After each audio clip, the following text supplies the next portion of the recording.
Salut à tous et bienvenue dans le Cuistot.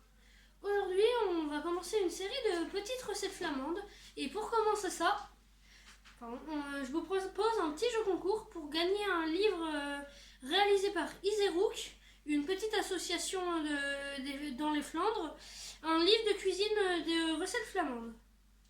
Alors pour ça, il va falloir répondre à cette question. Qu'est-ce que le kokostut? Je vais vous les plaire parce que c'est un peu compliqué.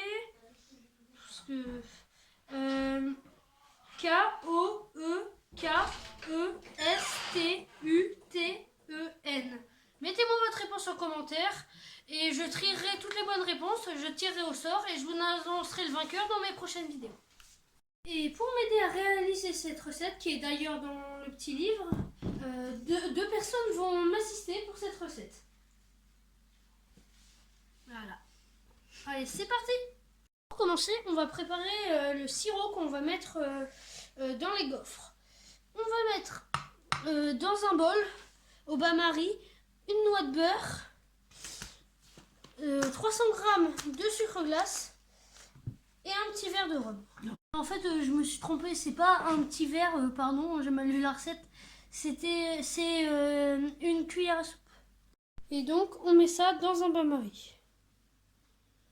Pendant que le sirop fond, on va prendre une pâte feuilletée surgelée, un peu une pâte feuilletée basique, et on va l'étaler.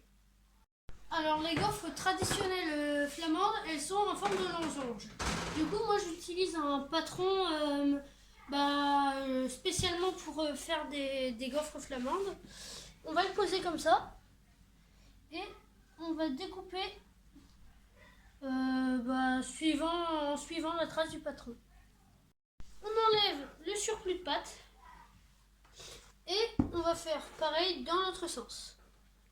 Par contre, on n'oublie pas de régulièrement mélanger le sirop.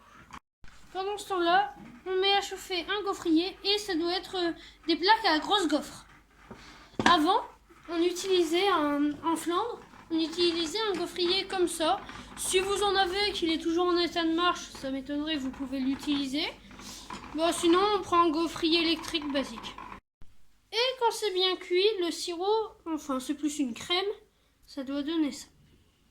Quand le gaufrier est bien chaud, on va mettre nos losanges sans la pâte au-dessus dedans. Alors ça cuit très vite, donc il faut bien surveiller. Quand c'est cuit, ça doit être blanc et très gonflé, comme ça. Alors, quand la gaufre est bien cuite, on va mettre notre crème dessus. Et on va prendre une autre gaufre losange qu'on va poser dessus. Et pour la dégustation, il faut bien attendre que le sirop soit froid. Ça va souder les deux gaufres ensemble. Et on peut les conserver environ 1 mois dans une boîte métallique hermétique. Et voilà, c'était ma première recette flamande, les gaufres spéciales de la Flandre. Mettez-moi comme d'hab si vous avez bien aimé en commentaire avec la réponse à la question du jeu concours. Et à plus pour une prochaine vidéo.